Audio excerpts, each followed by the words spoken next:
Impôt foncier. Bienvenue à l'émission L'impôt et vous.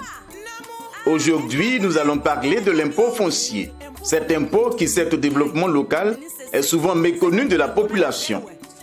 C'est quoi l'impôt foncier? Pourquoi le citoyen lambda qui détient un bien immobilier doit se soumettre à cet impôt? Voici quelques préoccupations auxquelles nous tenterons de répondre à travers l'exposé de notre expert, M. Babléon, chef de service d'assiette de l'impôt foncier à la direction régionale de Dembocro. Suivons. Qu'est-ce que l'impôt foncier? L'impôt foncier, en général, c'est une somme d'argent. Mais cette somme d'argent-là, elle est payée en fonction de quelque chose. Et donc, parmi ces choses-là, il y a des biens que nous possédons. C'est ce qu'on appelle les biens immobiliers. Donc, l'impôt foncier, c'est une somme d'argent qui est payée par quelqu'un qui a une maison, ou qui a un terrain, ou encore qui a une plantation. Mais ce n'est pas n'importe quelle plantation. Voilà, ce n'est pas plantation de gombo, ce n'est pas plantation de riz, ce n'est pas plantation de tomates, ce n'est pas ça. C'est les plantations d'EVA, de café, de cacao. Mais il faut encore que ces plantations-là aient au moins 100 hectares. Lorsque la plantation a 100 hectares ou plus, là on peut prélever l'impôt foncier là-dessus. Il faut noter que les personnes morales doivent payer l'impôt foncier, quelle que soit la superficie de leurs exploitations. Qu'est-ce qu'un bien immobilier? Donnez quelques exemples de biens immobiliers. Quand on dit bien immobilier pour nos populations, ça veut dire quoi? Ça veut dire quelqu'un qui a un terrain, quelqu'un qui a une maison ou quelqu'un qui a une plantation. Comment se calcule l'impôt des terrains bâtis et non bâtis, terrains nus, maisons habitées par soi-même ou mises en location? Quand vous avez un terrain qui est nu, un terrain où il n'y a pas d'habitation là-dessus, on calcule l'impôt à partir de la valeur du terrain. Et quand on parle de la valeur du terrain là, c'est le prix du terrain au mètre carré. Dans chaque quartier à Dembocro, les terrains ont une valeur au mètre carré. Donc si moi je décide d'avoir un terrain de 500 mètres carrés, la valeur du terrain sera donc 500 mètres carrés multiplié par 2000 francs. Si dans le quartier là, le mètre carré est à 2000. Donc vous voyez que 500 mètres carrés multiplié par 2000, ça fait 1 million. Mais ce n'est pas 1 million que vous allez payer aux impôts. 1 million, c'est la valeur du terrain. À cette valeur du terrain, qui est 1 million, l'État vous dit de payer 1,5% seulement de 1 million. Et 1,5% de 1 million, ça fait 15 000 francs d'impôt foncier. Et là, c'est par an. Mais je vais vous faire une précision de taille. Le terrain nu là, c'est un terrain où vous n'avez pas construit dessus. C'est un terrain que vous n'avez pas donné à quelqu'un pour faire garage dessus. C'est un terrain que vous n'avez pas donné à quelqu'un pour faire maquis dessus. Parce que quand vous le faites, vous tirez maintenant un revenu de ce terrain. Et quand c'est comme ça, le taux va changer. C'est comme si vous donnez votre terrain en location à quelqu'un. Et là, ce ne sera plus 1,5%, ça sera 12% qu'on va prendre sur la valeur. Pour une maison, par exemple, qui ferait 100 000 francs, 100 000 francs par mois. Vous allez donc, sur l'année, faire un calcul. Si vous percevez 100 000 francs par mois, si la maison a une valeur de 100 000 francs, ou bien si elle est louée à 100 000 francs, vous faites 100 000 francs multiplié par 12, parce qu'il y a 12 mois dans l'année, ça va faire une valeur qui est 1 200 000. C'est ce que nous on appelle dans notre langage technique la valeur locative. C'est la valeur de votre maison si vous la mettez en location. Donc ça fait 1 200 000. Maintenant, si cette maison est mise en location, cette valeur locative-là, vous allez appliquer simplement 12% là-dessus. C'est ce que vous allez payer aux impôts. Et 12% sur 1 200 000, ça va vous faire 144 000 francs d'impôt foncier par an. Quand vous habitez vous-même votre maison, le taux change également. Ce n'est plus 12%, mais cette fois-ci, c'est 3% sur la valeur. La valeur reste telle. Le cas que j'ai donné tout à l'heure, c'était 1 200 000 comme valeur. On a appliqué 12% lorsque la maison, vous n'habitez pas et que vous la donnez en location. Mais lorsque c'est vous-même qui habitez la maison, l'État vous dit c'est seulement 3% sur la même valeur que vous devez payer aux impôts. Et donc 3% de 1 200 000, ça va vous faire 36 000 francs.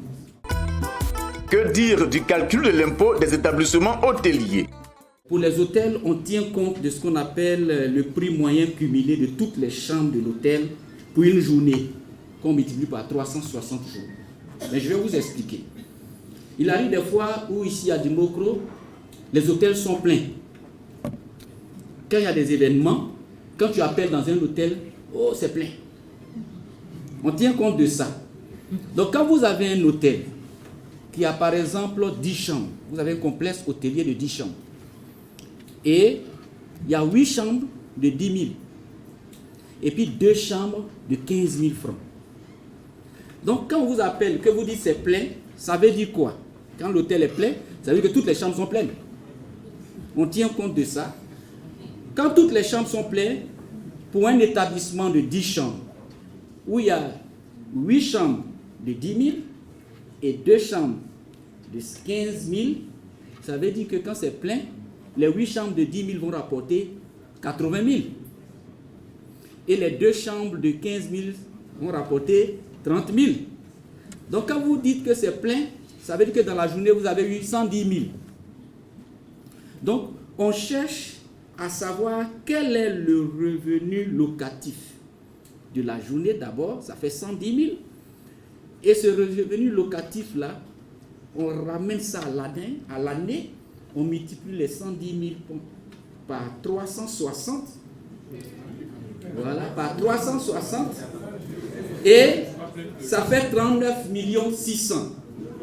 N'ayez pas peur parce que ce n'est pas 39 600 000 que vous allez payer. Parce que de toutes les manières, ce n'est pas tous les jours que c'est plein. Il y a des jours où l'hôtel n'est pas plein. Il y a des jours même où peut-être c'est une seule chambre qui est occupée. Donc l'État tient compte de ça aussi. Donc les 39 600 000, on cherche maintenant à déterminer la valeur locative. Et pour déterminer la valeur locative, on se demande mais quelle est... Parce que les hôtels ont des catégories. Il y a des hôtels de moins de 3 étoiles. Il y a des hôtels également de plus de 3 étoiles. Et ici à Dimokro, généralement c'est moins de 3 étoiles. C'est 1 ou 2. Donc, on applique 10% aux 39 600 000. Et ça fait 3 960 000. Vous voyez que c'est en train de diminuer. Hein? Voilà. Et là encore, ce n'est pas 3 960 000 que vous allez payer. Hein? On va appliquer aux 3 960 000 12% quand vous êtes une personne physique et 15% quand vous êtes une personne morale. Et 12% de 3 960 000, c'est 475 200 francs que vous payez lorsque vous êtes un hôtel avec toutes les caractéristiques que j'ai énumérées tout à l'heure. Quand vous êtes une personne physique, normalement. Et quand vous êtes une personne morale, c'est 15% de ces 3 960 000 et ça vous revient à 594 000 francs par an que vous payez lorsque c'est un établissement hôtelier. Quelles sont les dates de paiement de l'impôt foncier? Quel que soit le montant que vous devez payer, l'État a prévu que ce soit payé en 4 parties. Donc si c'est 15 000 francs d'impôt foncier que vous devez payer pour une année, vous divisez par 4. Et chaque 3 mois, c'est-à-dire le 15 mars, vous payez 3 750. Le 15 juin, vous payez la deuxième partie, 3 750. Le 15 septembre, vous payez la troisième partie et le 15 décembre, vous payez la dernière partie et vous avez fini. Pour les entreprises individuelles et les personnes morales, sociétés, ce montant est payé en 2 fractions égales au plus tard le 15 mars et le 15 juin. Comment se fait le paiement de l'impôt foncier? Les entreprises assujetties à l'impôt foncier peuvent utiliser le portail e-impôt pour le paiement de leurs impôts fonciers et prélèvements assimilés. Les propriétaires personnes physiques de terrains nus, bâtiments, maisons, appartements et magasins, en plus de se rendre dans les recettes des impôts, peuvent également effectuer le paiement de leurs impôts via les opérateurs de téléphonie mobile.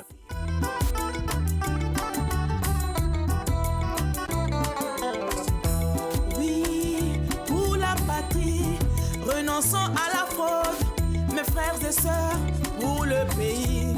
Renonçons tous au Koutia.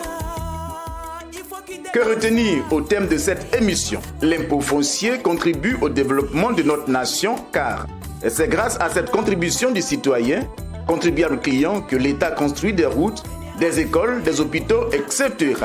Les contribuables, personnes physiques, sont invités à se rendre dans leur centre des impôts du lieu de situation de leur bien immobilier ou utiliser la solution DGI Mobile via leur téléphone portable pour le paiement de leur impôt foncier. Que ton fardeau n'est jamais trop lourd, que ton impôt n'est jamais si lourd. Ensemble, cultivons le civisme fiscal.